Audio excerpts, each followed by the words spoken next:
Greetings everyone, and welcome to Kaiju Movie Review. Around 4 months ago, I got the idea to start my own review series. After browsing through YouTube and other places on the internet, I noticed that no one was doing a dedicated monster movie review show. Well, at least not in the style that I wanted to see it in. But even then, there aren't very many. So with that in mind, and having absolutely no experience creating videos, I pulled together an episode and uploaded it to YouTube on October 3rd, 2008. You might be asking yourself, why is he telling me all of this? Well, not only am I reviewing a film for you, but this episode is also dedicated to the individual that inspired me to do my reviews, James Rolfe. Most people will probably know James because of his work as the Angry Video Game Nerd. But he does more than just complain about bad games, such as movie reviews, excellent top 10 lists, and his own films. Speaking of top 10 lists, today's movie just happens to contain the creature that got #1 on his top 10 giant movie monsters. So without further delay, I give you The Giant Claw from 1957.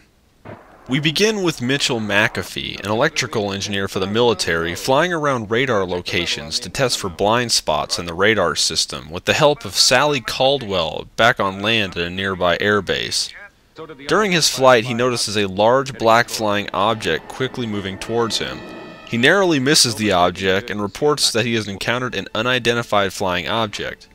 After returning to base, he finds out that 3 planes were scrambled but couldn't find anything, and one of the jets has not returned. Mitch is also informed of other reports of downed aircraft they have received.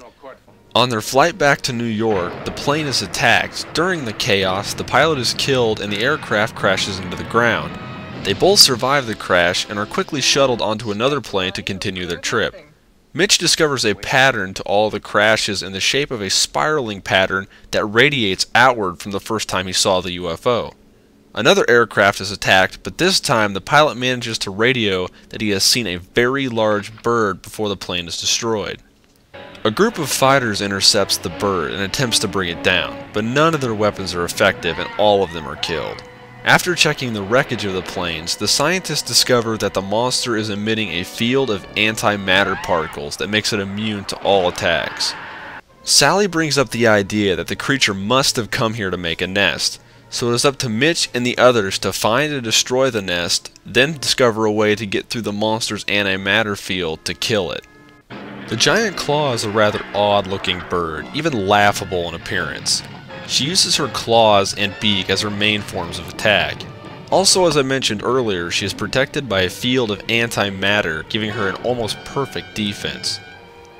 It is said that the monster is made of a substance unknown to man, and it is assumed to have come from outer space, though we are never given a definite answer. The same goes for its food. The scientists can only guess that it absorbs energy from everything it destroys, including living organisms. Other than that, there isn't too much to say about the claw.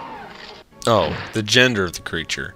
I am actually guessing on this. It is never stated in the course of the film, but it does lay an egg, so I'm assuming that it's a female. I don't think there's too much good to say about the special effects. You can see the wires that hold up the creature and the planes quite often throughout the movie.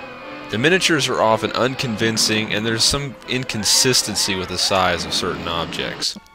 I would like to say that the best bit of special effects in this movie was the monster. Even though it is goofy looking and stiff, it's still very detailed and seems pretty solid.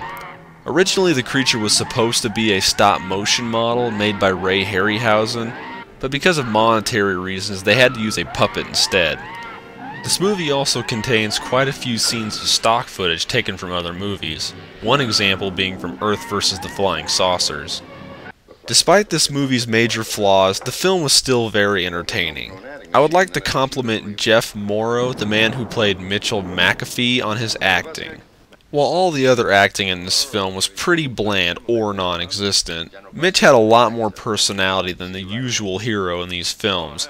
He was kind of a prick, but he could also be a nice guy at the same time, and I really dig that. So if the film piqued your interest, and this is for fan and non-fans alike, get this movie, invite some people over, watch it, and have fun with it. This is just one of those crazy movies from the 50s. I give this one a 4 out of 5. There are a couple more things I would like to say before finishing this video. If you are interested in seeing more of James Rolfe's work, head on over to www.cinemassacre.com. He has a lot of great things on his website. Also, I would like to thank James again on behalf of myself and the fans for the inspiration to do this video review series. I wish him luck in all of his future projects. Last but not least, I want to thank all of my fans for continuing to watch my reviews and for the comments and suggestions I have received. I will continue to do this series and I hope all of you will keep watching. Thanks again, and I'll see you next time.